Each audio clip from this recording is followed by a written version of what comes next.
Tonight on Need to Know, it's a program many haven't heard of, even though it's been around for more than 50 years. What you need to know about America's migrant education program, specifically in our region. We're talking outcomes, challenges, and if it's really helping to break a cycle of poverty. That story is next. Also on the show, it's strong, confident women who raise the bar. That's the motto of a Rochester man determined to uplift and build women through positivity, community, and evidence-based health and wellness. His story later on the show. Don't go anywhere. An all-new Need to Know starts right now.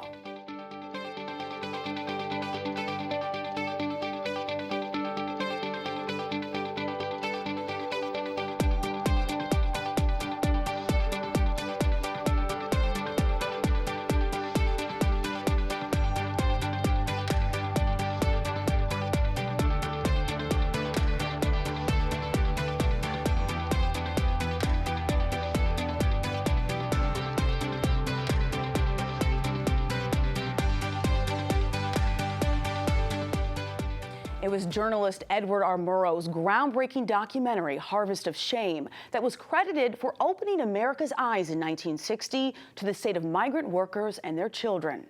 The film provided an up-close look at not only the poverty endured by the workers and their families, but also the severe lack of resources available to them.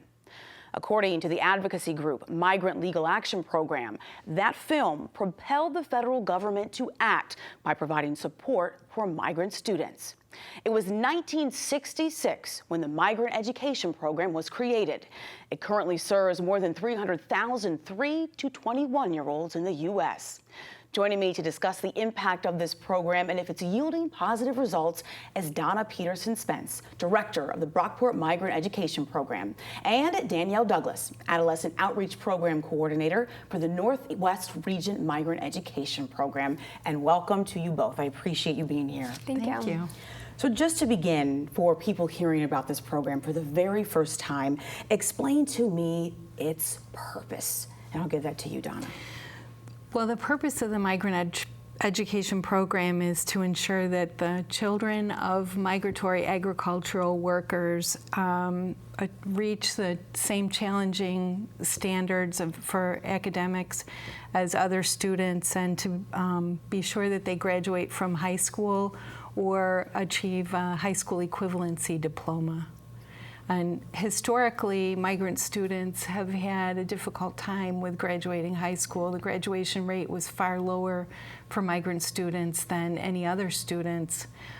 So our program offers extra educational support, advocacy leading to self-advocacy, and access to resources that helps balance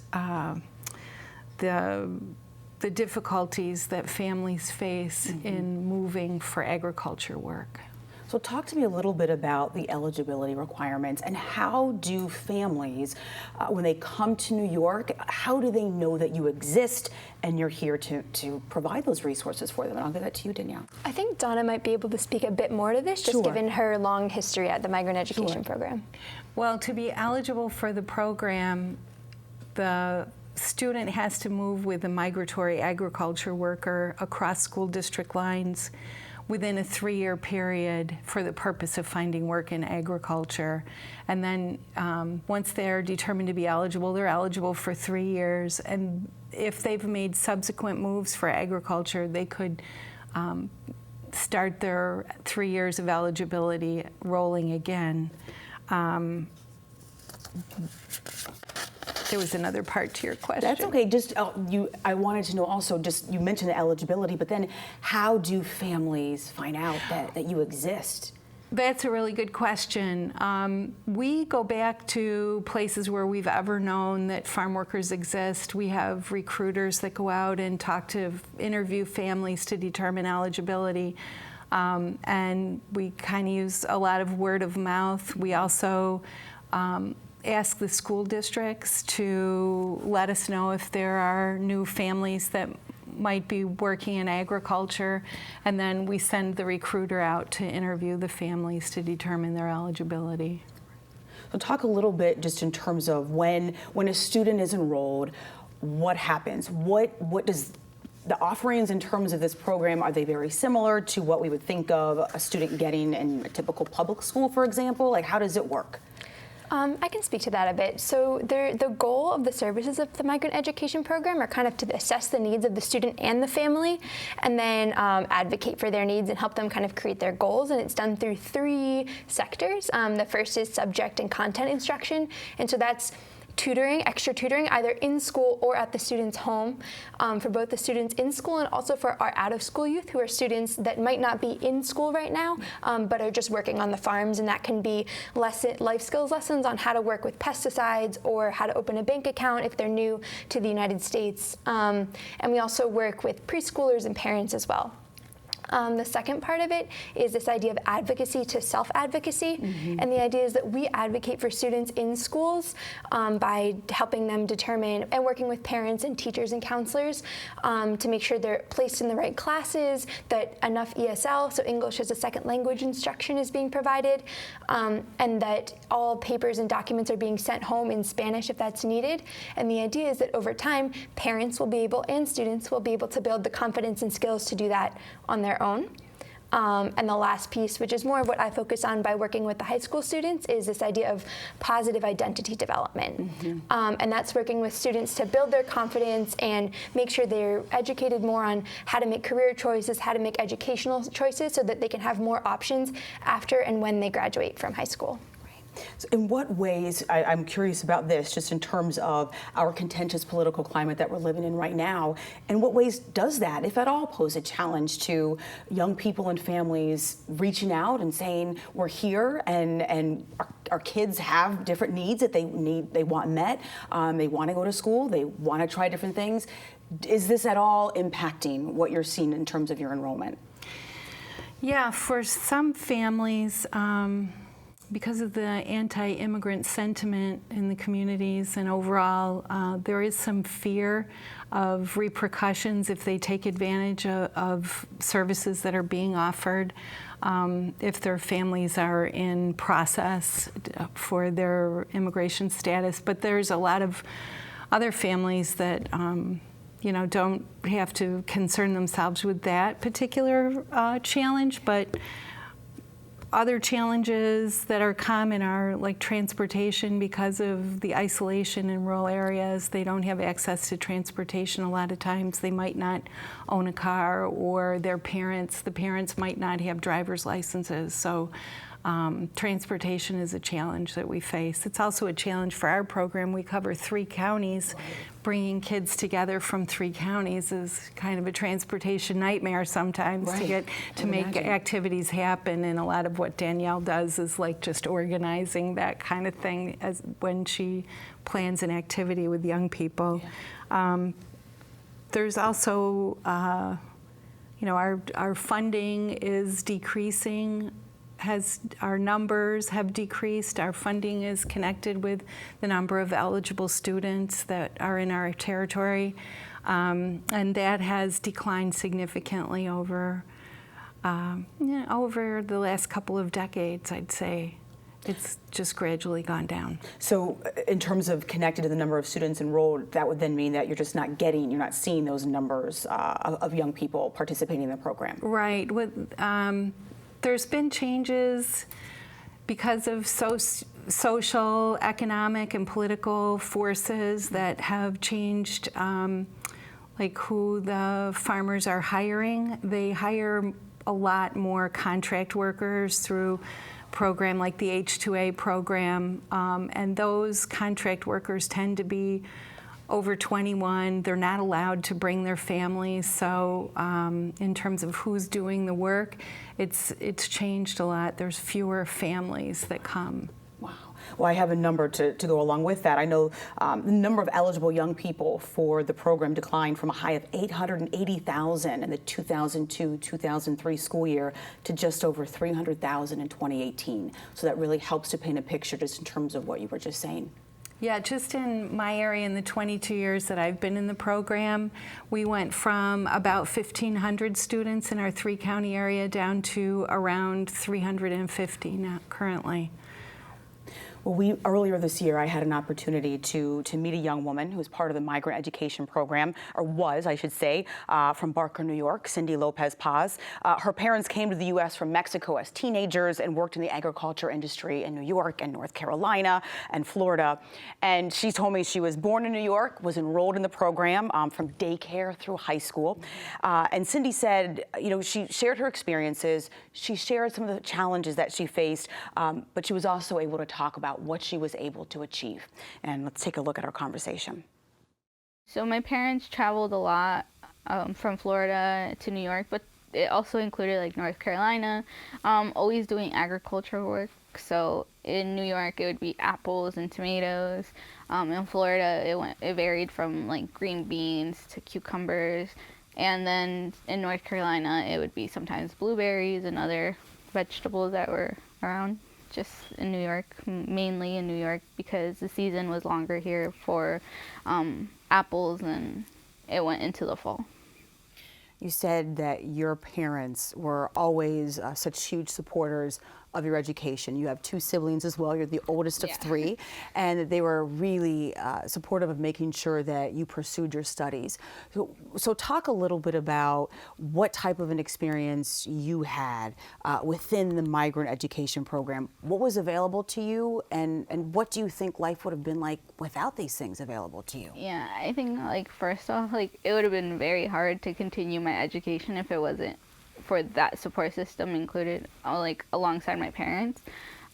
They always helped me with tutoring and like certain subjects like math. Math was always like not my strong point, and my parents, they tried their best to help us, and they would just encourage us to always go to the migrant program, and especially our tutors for help and just to like figure things out, like if we needed more help, how we could talk to our teachers about it. Knowing that you always had a tutor to go to was like great, because you didn't have to like wonder, if my teacher's gonna have enough time at the end of class. And it really helped me figure out that like I wanted to continue my education, because as a migrant child, like there's always like, will I be able to go to college or not? Because like financially it is like a huge amount that you have to pay to go to school. And the migrant education program, they always just encouraged me, because they said, anything is possible, and that they were always going to help us.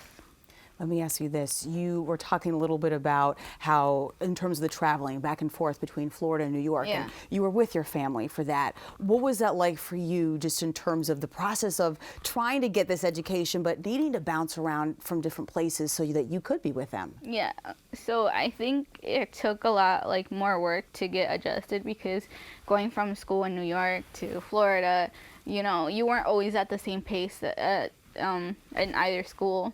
So it kind of made it harder, because I was struggling in like certain subjects, like I had mentioned math, just to keep up with the work. But once I had my tutor from the migrant program, coming back to New York, she would always try her best to help me catch up or understand, or go talk to my teachers about needing extra help, extra practice on certain things. So it was hard adjusting, because I'd make some friends here and then I have to leave again. But then once that happened, you just kind of get used to it. And education-wise, again, like my parents always emphasizing the importance of education. So I think that always helped to keep like pushing myself to studying or doing my homework and everything like that. What did that mean for you? Because you said you weren't sure that college was necessarily going to be an option. What was that like for you when you realized that it was in fact an option? It wasn't just an option, it was something that you would be doing, and you would have multiple offers, like you told me.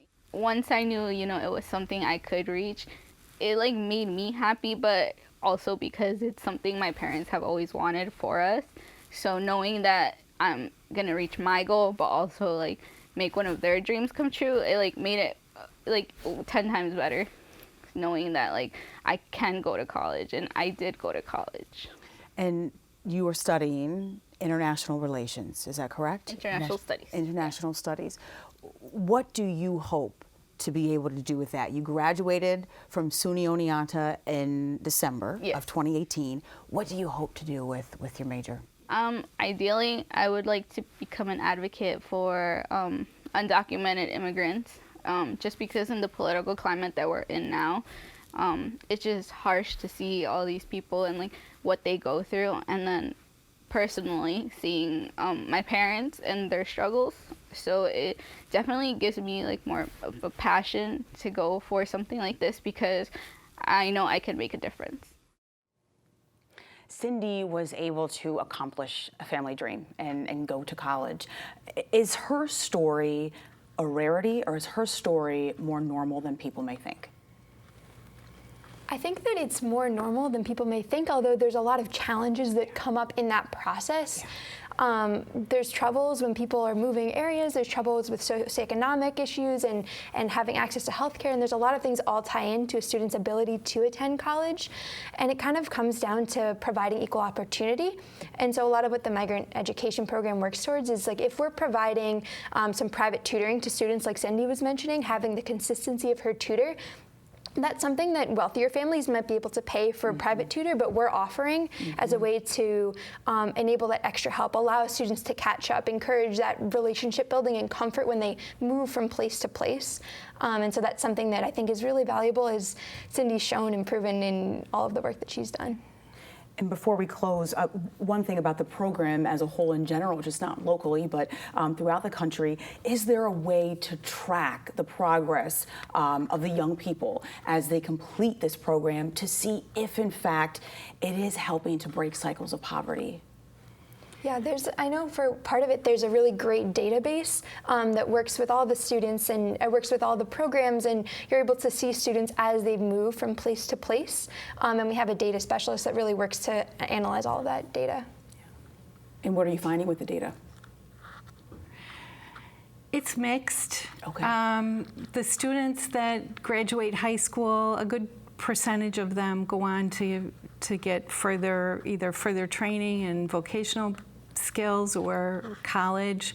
But you know, the high school graduation rate still isn't what I'd like it to be. I'd like it to be 100%, but. What do you think it will take to get to that?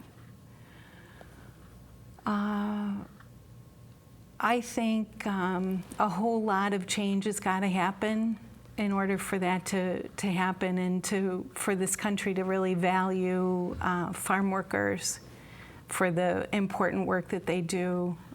I think would be a good step. All right, well, we have to close for now. Unfortunately, we are out of time, but a special thank you to my guests for your insight today. I appreciate it. To learn more about Brockport's migrant education program, go to our website, wxxinews.org, and click on the Need to Know link. Hassan Robinson is an athlete, a trainer, and could also be considered a women's empowerment coach in the health and fitness world.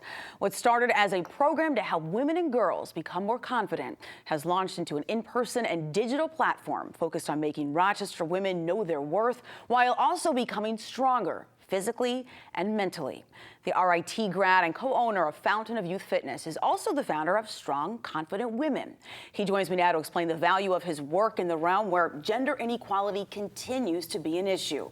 He's joined by two members of Strong Confident Women, Anna Murray and Ashley Marie DiVincenzo. And welcome to all of you. Thank you for being here. Thank you. Thank you for So having us. a disclaimer before we begin, just so our audience knows, I learned about Strong Confident Women because I train with you, Hassan. So I just want to make sure I let people know about that. So Hassan, the question that people are likely thinking that are tuning in right now is, why is a man the founder of Strong Confident Women? Yes. So how do you respond when you get a question like that? I work with women daily. So I'm a fat loss coach, and more importantly, I help women who are struggling to feel comfortable in their body, to change not only their physical, but also their mental and emotional health and their mindset. So working with them daily, I've just objectively been able to see things that they're not able to see. You know, as another woman, a lot of time you're kind of in it, like in the same realm. So by me being able to take a step back and just kind of look at it, I realized that I'm helping them lose weight, but I began to get frustrated because not only it's easy for me to help them lose the weight, but a lot of the times it was hard for me to really get them to change their mindset. So as a guy, it's more so about like supporting women and realizing that it was just kind of a call to action within my role to not only support them as a coach physically, but also mentally and emotionally. I mean, this world, the fitness world, deals with gender inequality, continues to deal with this as an issue. I mean, women are made to feel not as strong, not as tough, not as capable of doing things that men do, specifically when it comes to weightlifting.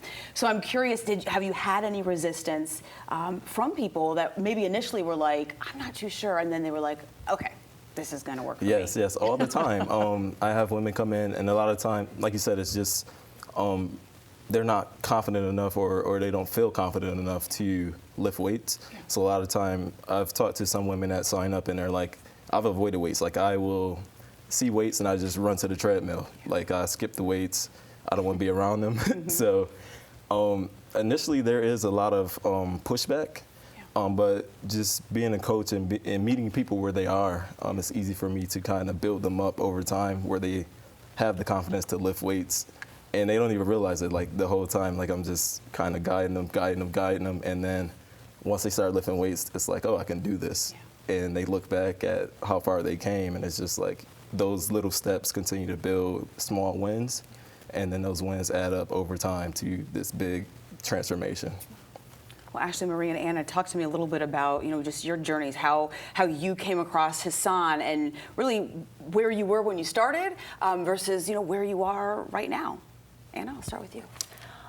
Well, I started back in February, and I actually found a trainer on Instagram who led me to Hassan, which I was really grateful for because spending a week with him, it was just different. It wasn't exactly what I was looking for.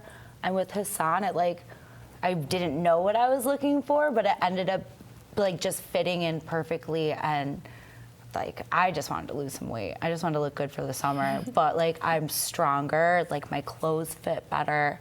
I do feel way more confident than I ever have. And it's because I go and see Hassan 4 times a week, clockwork. What do you think it is about what he offers through Strong, Confident Women that kind of makes you step back and you're able to say, I am stronger and I do feel better about myself beyond just the physical realm, what you've been able to accomplish? Well, I don't know all the logistics to it, which is why I go see him because he does the brain work for it. But everything that we start, I finish it, where I would never do that on my own. I don't have the knowledge to know what I should do to accomplish what thing. But I don't know that I actually can do that until we're doing it and I finish it and I'm better for it afterwards. I just couldn't do that on my own. Ashley Marie, what about you? So I have kind of an athletic background. I played sports throughout high school. I have 2 brothers who played a lot of sports, so it was a lot of competition growing up. When I got older, I got into CrossFit, powerlifting, Olympic lifting, so that's something that I enjoyed anyways. Got into boxing, gave up lifting a little bit, wanted to get back with it. I think I started with Hassan around October-ish, sounds about right to me. Just losing track of the time. But I started around October, and so weightlifting is right up my alley. So I was very much so looking for somebody who was gonna get me back and lifting heavy. Because for me, it was never really about the scale too much. I really just wanted to change my body composition and just be amazing in the gym and crushing it and lifting a lot of weight. That's what's kind of important to me. And I like coming to Hassan because he kind of creates a safe space, if you will, so where failure is okay and all it means is it's your first attempt at learning. So if you can't get it, it's okay. You can keep going, you can keep trying. And he knows me, I hate to fail, I hate to give up. So there's some times where I'll do something and if I can't get it, I just am totally crushed and he's like, no, okay, come on, we're gonna end on a good one, or we're gonna get another one, or you're gonna come back and you're gonna do this again tomorrow. So yeah, that's kind of, I think he does a really good job at creating that safe space. And don't let him fool you, he has a really good understanding of women. He really does. So as far as any pushback or anything goes, I know that you said you've seen some. I personally haven't really seen much. When people come in, we just feel good to be there, and we just wanna come in and we wanna work, and we wanna work together. A lot of us do work out together and stuff, so. Yeah. Hassan, tell me a little bit about your mission with Strong Confident Women in a bit more depth. Like, what is it about the core of what you do that differentiates you from others that exist in this realm? Yes. So it's really, so if you look at it, if you look at self-care, there's the physical side, and then you have the mental and emotional side. So a lot of time I think people focus more on the physical, whereas with this program is really tapping into why people give up in the first place, or why they come in with the wrong mindset in the first place. So if you have a woman that comes in and the focus is like, okay, well, I got a trip coming up and I really just need to get this weight off. It's like, well, why do you feel like it's just so important right now and not important all the time to take care of yourself? So that's where I really want to stress the importance that is showing up for yourself right now and realizing that you're worthwhile right now, so that you can be great and you can reach your full potential, not when you get to this perfect place where life isn't perfect. So life is always changing. So this ideal that if I can just get to this point, everything will be great. And it's like, well, how many times have you gotten what you wanted and life still just kind of keeps going, and you get temporary feelings of excitement and happiness, but with emotions, those things change over time. So it's really finding a place where you are confident and you feel good about yourself all the time, not just sometimes. Well, you've created a space for in-person training with Strong Confident Women, and then this digital platform as well, where women are not just going to uplift and inspire others, but to also be uplifted and inspired at the same time. And these are women from throughout the country, not just here in Rochester, some in Canada, I know you've told me as well. And before we close, we're coming down on 30 seconds here, but what do you think it is that makes women connect to this so much? Honestly, like, I never considered myself a strong person, and now I'm literally like, I got that, I'm strong. Like, you can see the results, but it's not like a temporary thing, like he's saying. It's literally just, it's changing. All right, we have to close for now, but a special thank you to my guests for joining me and for sharing your stories with our viewers. You can learn more about Hassan and his group, Strong Confident Women. Just check them out at thescwomen.com. And that wraps up another edition of Need to Know, Rochester's news magazine. I'm your host, Helene Bianduti-Hofer. Thank you for joining me tonight and throughout the weekend here on WXXI TV. I will see you next week.